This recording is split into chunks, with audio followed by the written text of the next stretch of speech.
and welcome to this full build of Hasegawa's 148 P40N Warhawk.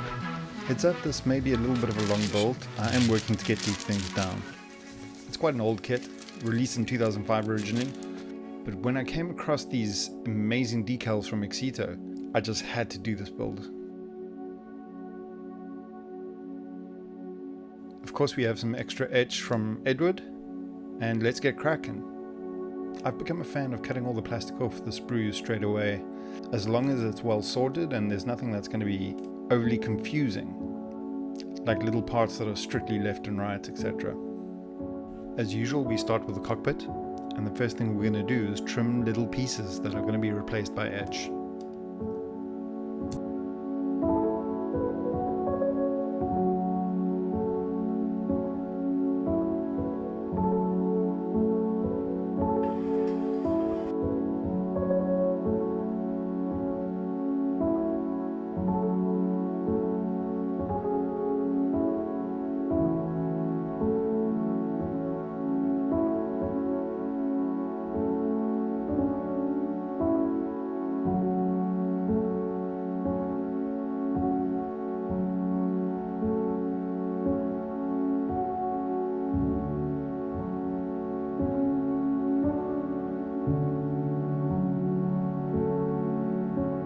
Here I'm dropping in the first clear part, which is an aiming reticule, and I'm using Mr. Hobby's masking solution to protect it in the paint process.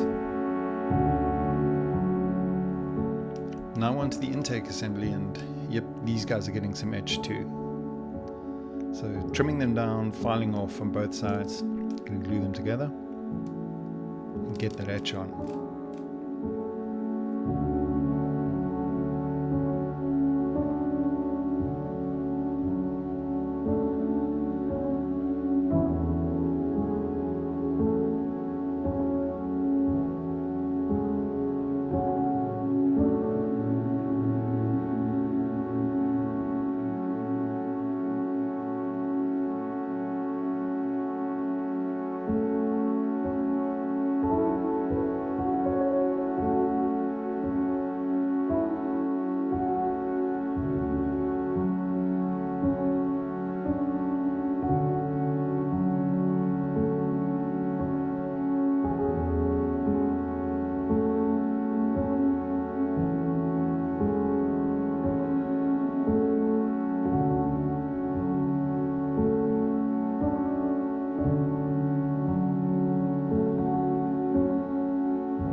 Now it's time to assemble the back part of the cockpit, and these parts are a little bit loose, so when gluing them you want to make sure these edges are flush.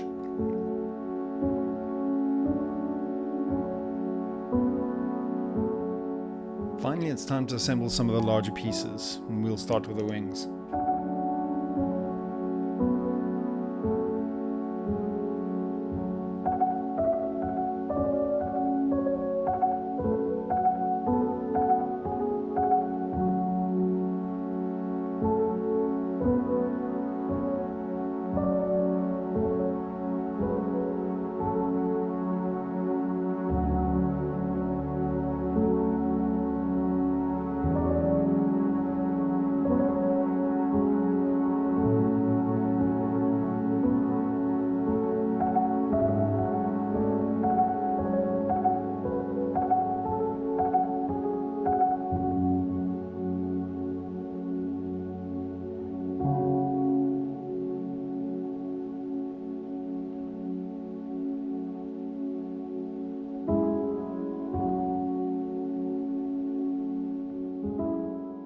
I often forget to drill holes because I didn't pick it up in the instructions, but not this time.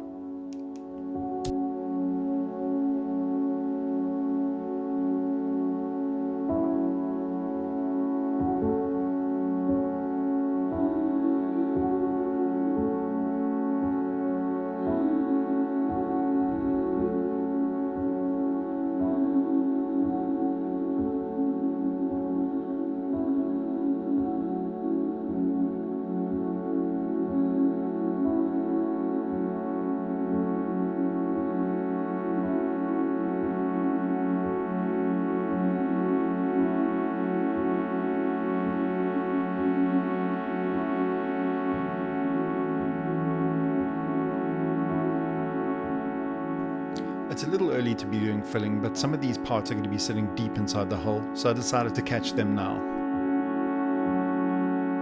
I use Vallejo's plastic putty, which is amazing stuff. You apply it with the thin nozzle and then use a damp brush or earbud to smooth it over.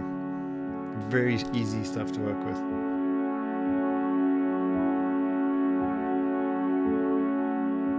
Here I've watered down the putty and I'm just letting it run around the cracks between the etch and the plastic to take the edge off, literally. And it helps the parts feel much more integrated.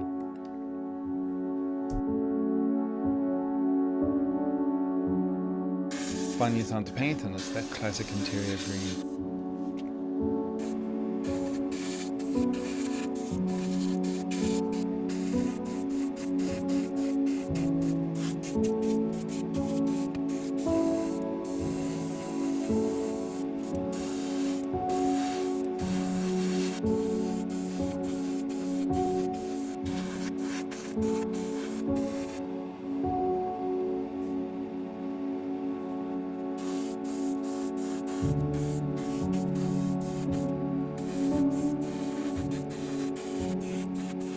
Then we're going to seal that with Vallejo's matte varnish. The mix with their stuff is always 50% varnish, 50% airbrush thinners.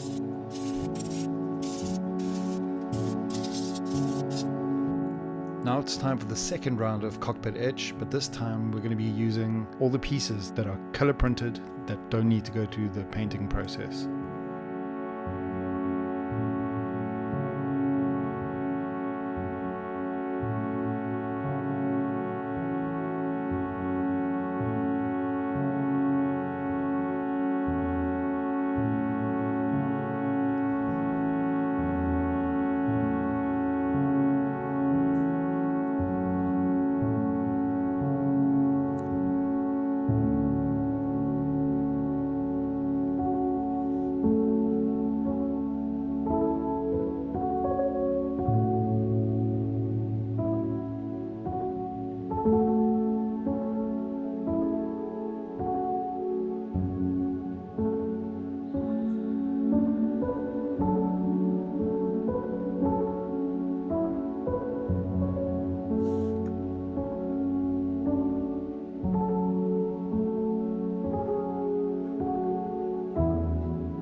Here I'm using Ammo's Ultra Glue, which is really great for etch.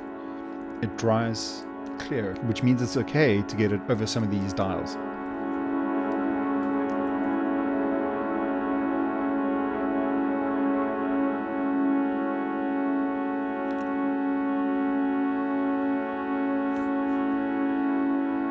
Now it's time to do a wash, which is really great to accentuate the details. What I tend to do is a wet down with a damp brush and then dab some Vallejo wash on, and it'll seep into all the corners quite naturally. I don't think I show it here, but afterwards I like to use some airbrush thinners with a microfiber cloth or with an earbud and just wipe some of the wash away where it's pooled and looks a bit obvious or too strong.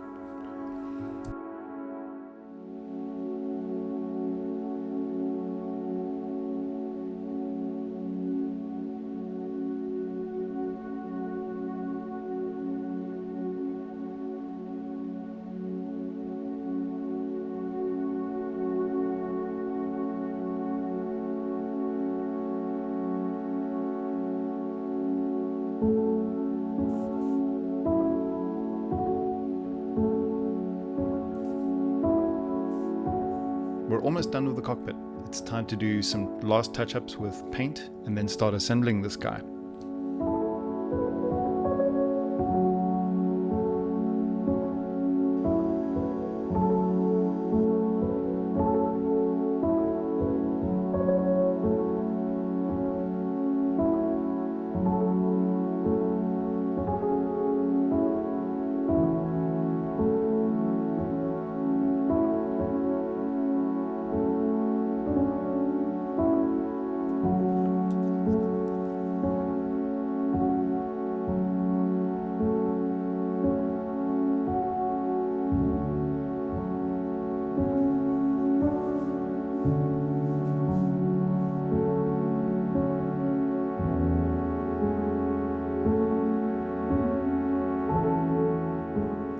I wish I had a better camera angle of this, but a little bit of silver dry brushing over a black dash always looks amazing.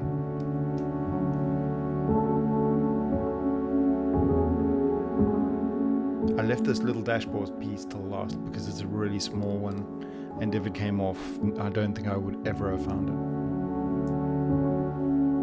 it. So it might be overkill, but I'm a huge fan of weathering with oils, even after a wash. What I like to do is a little bit of a wet down with odorless thinners, dab on your color, and then brush it around. But here, I'm just dry brushing straight onto the model.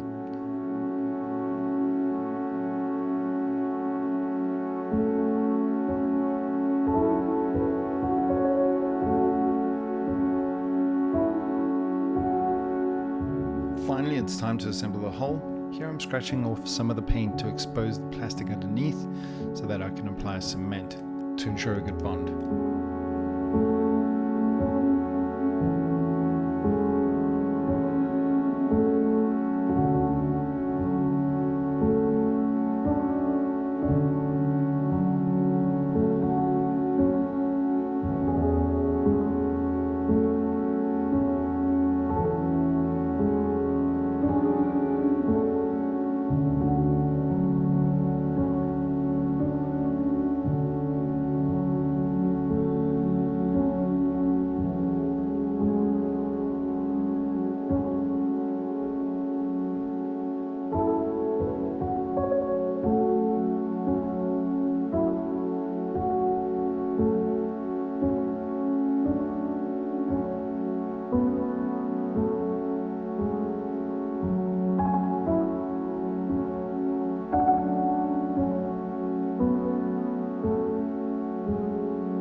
You don't want to forget this little rubber washer. It'll help the propeller sit nice and snug.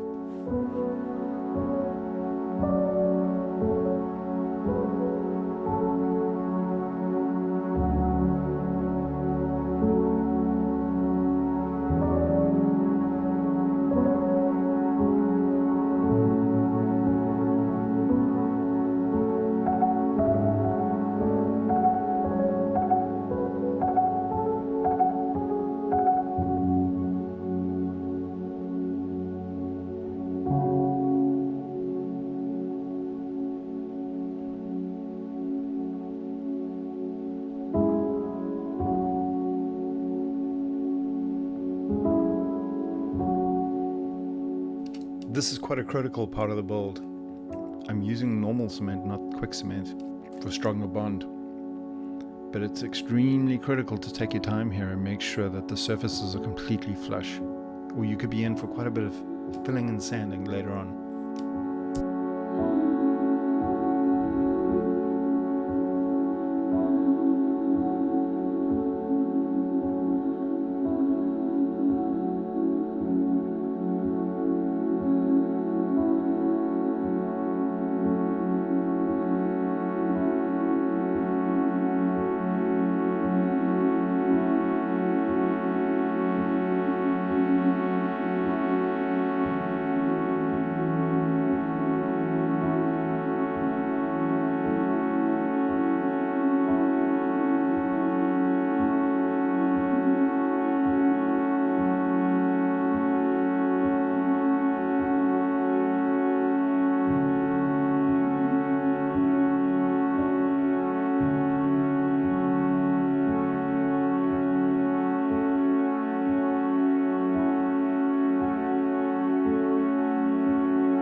This photo etch comes with loads of great details around the wheel assemblies. So here I'm using AK as rolling pins to get a nice curve on these pieces and gluing them together.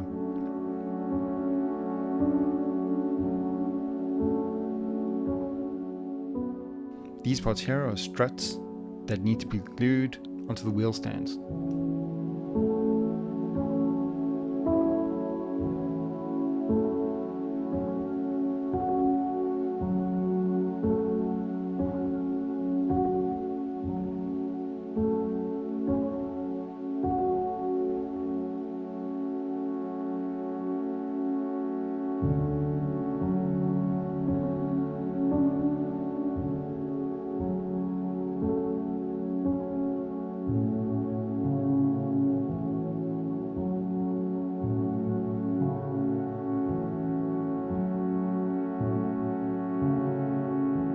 So this part here is a very distinctive part of the Warhawk, and unbeknownst to me, I folded the etch inside out, thinking that the detail would want to be shown, but little did I know it actually goes the other way around.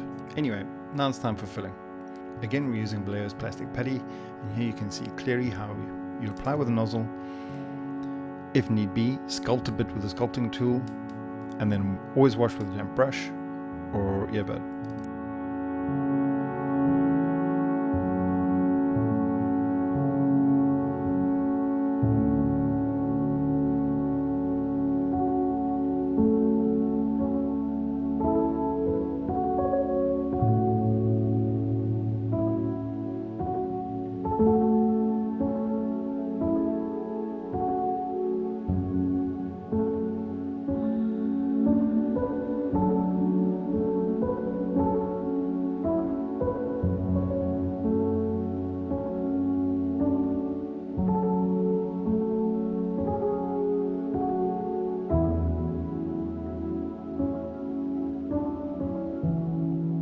Inevitably after filling we'll need to do some sanding. Here I lost some details, so quickly masked where those lines would have been and scribed some of the details back in very carefully. We're approaching the main paint job, so of course it's time to mask again.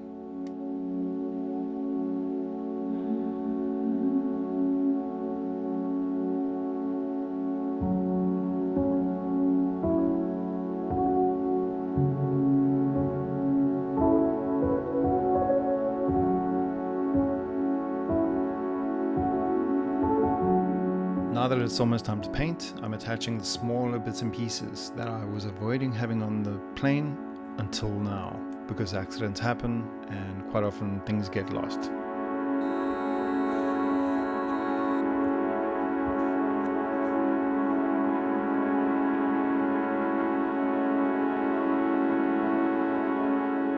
The canopy pieces also need to be painted at this point. I didn't have a set of masks for this kit, so I had to mask the canopies manually, which you can imagine is quite painful, but I'll spare you that pain and anguish for now. So I'm going to paint the whole plane with a white primer.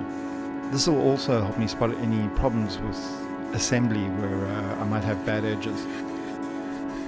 At the time of filming this, I was just rusty with an airbrush and had a lot to learn in terms of consistency of the paint and my PSI levels on the airbrush itself. Safe to say, I think you want a broader, more even spray, especially doing a primer.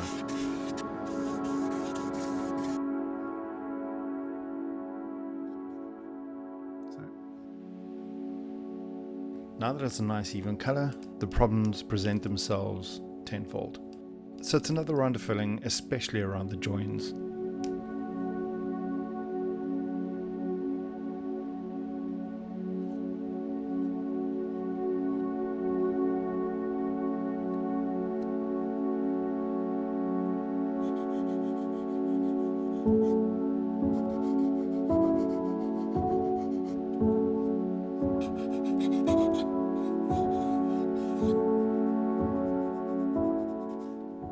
And now we can move on to the real paint job, which means we need to mask for the livery.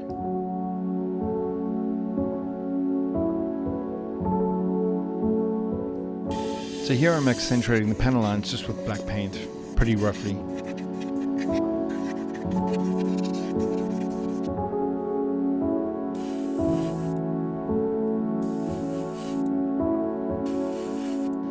And then it's time for the colour underneath the plane.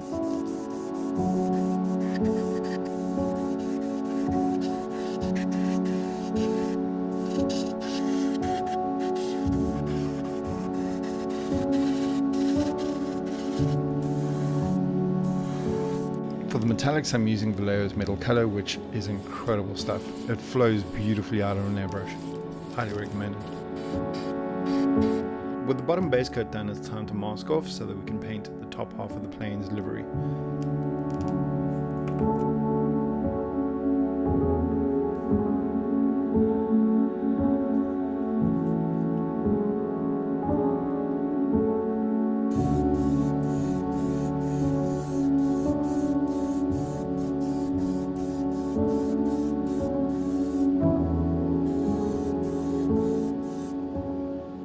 Now for one of my favorite bits is peeling off the masking, which is always so rewarding.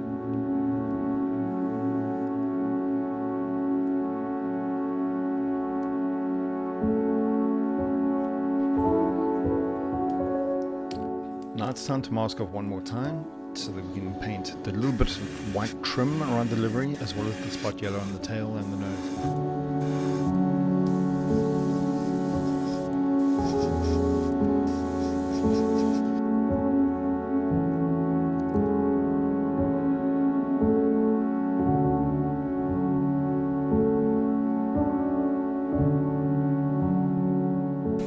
Almost forgot there's a little black stripe on the tail also that needs painting, and then I think we're done with airbrushing for now. The masking didn't do a great job of protecting this here, but it's no problem, we can touch this up with a paintbrush. Now using some of the leftover paint, I'm doing a little bit of chipping to create some imperfections around the plane.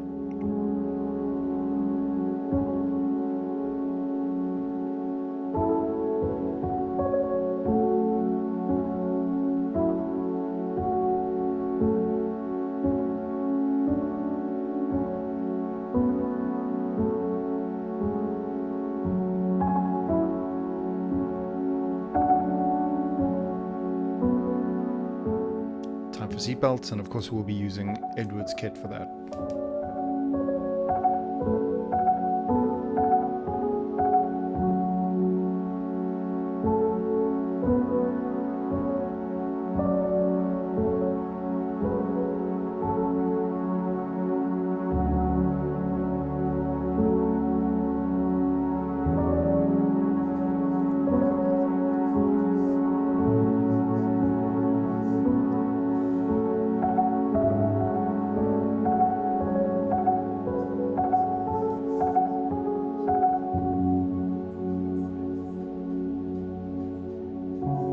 Okay, I lied, there's more airbrushing. This livery has some spot details around the wings and tail, so I've created some masks which will be available on my Patreon for anyone who wants to duplicate this build.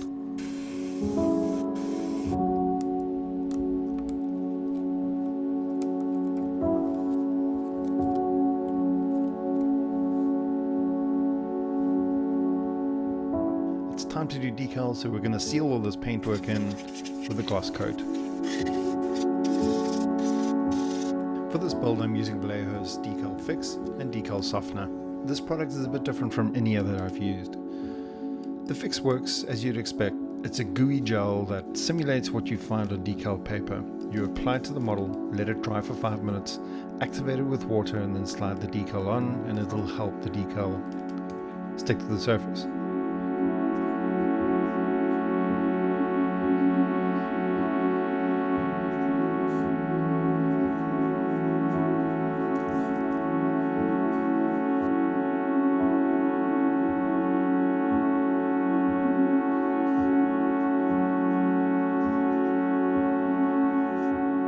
Now once that's dry and in place for about 5 minutes, it's time to use the softener. And you need to know what you're doing with this stuff because there's a trick to it.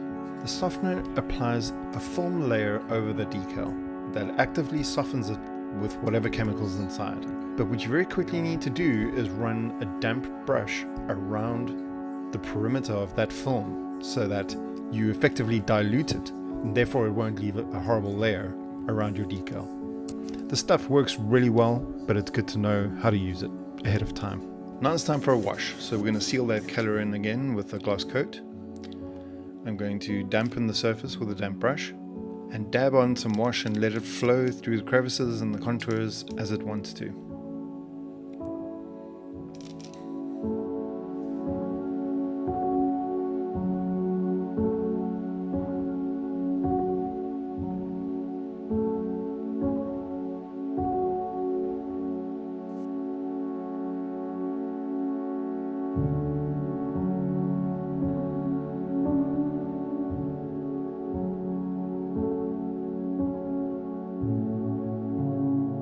Once that's dry, we're going to clean it up with some airbrush thinners, and in this case an earbud, but also a microfiber cloth or something similar could work.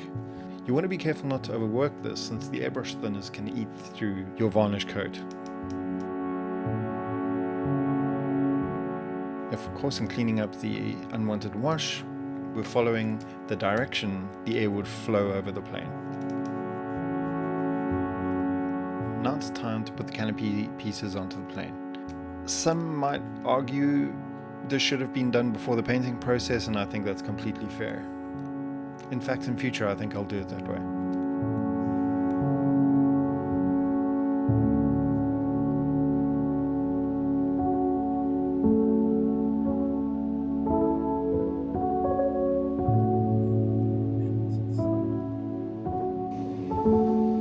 In the course of this project, I was searching for a flat clear that I was truly happy with. In this case, I'm trying with the Hobby's flat clear. Now, as part of the weathering, I'm airbrushing exhaust soot. Around the exhaust is also gun smoke around the guns and the wings. To do this, I heavily diluted Vallejo flat black, and I'm spraying it in multiple layers. Now, if you get a few wrong, it's very forgiving this way in that the layers are incredibly transparent. But with build-up, you get a pretty authentic look.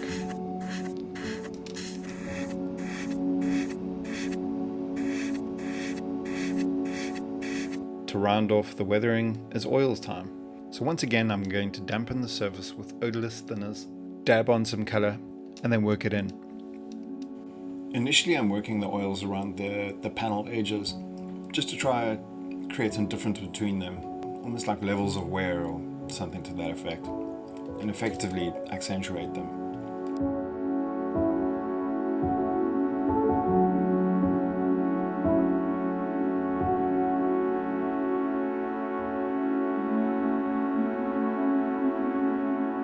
Now I'm dabbing different color of random spots all over the plane, working that in, just to get some variance throughout the plane.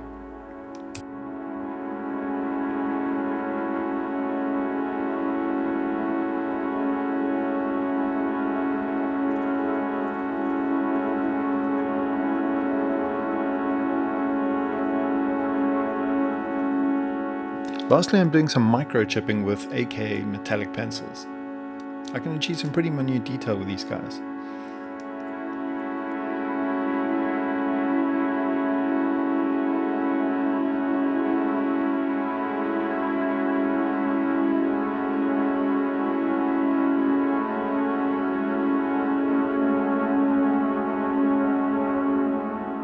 Now it's time to put together the wheel assemblies, which means touching up the last bit of paint and gluing them to the plane.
Cool, so with all the wheel stuff done, it's time to weather the exhausts. And this was my first attempt at this, and I was pretty happy with the results.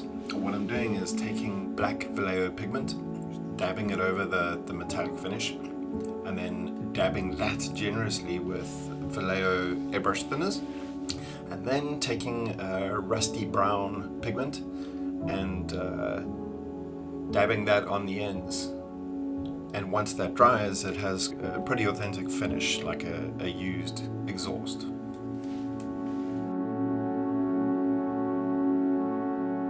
Now it's time to assemble all these last little bits and pieces. The propellers, nose, lots of landing lights, the rear wheel assembly, and then touch them up with paint.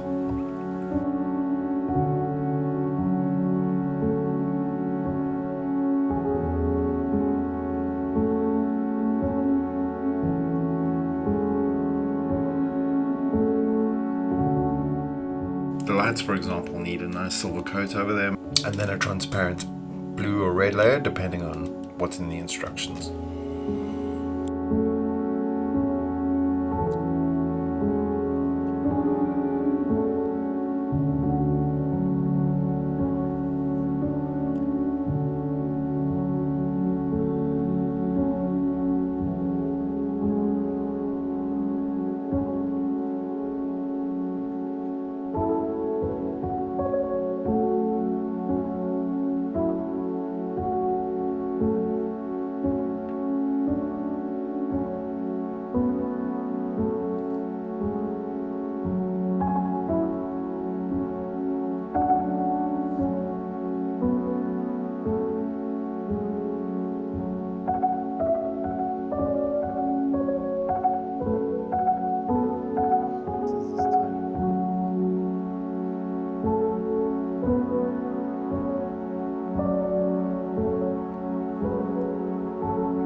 So with all these bits and pieces done, I finally found an absolute flat coat, and that is Tamiya's Aerosol Flat Clear.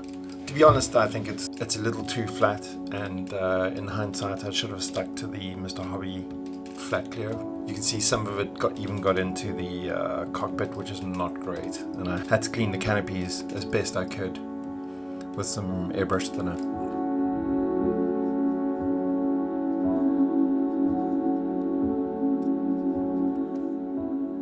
Also, it didn't occur to me that all my metallic surfaces would become very dull too, so this was a learning experience, and I used a glass clear just to try revive them. In any case, this was a fun build. I learned a lot. I hope you guys enjoyed this. Please like and subscribe. Also check out my Patreon, where there are some goodies to download, like colorized instructions, as well as 3D models that I printed for the reveal that's about to come up. I also have tutorials on how to do some of these. I'm still learning, but I'm sharing what I learn as I go. Thanks so much. See you next time.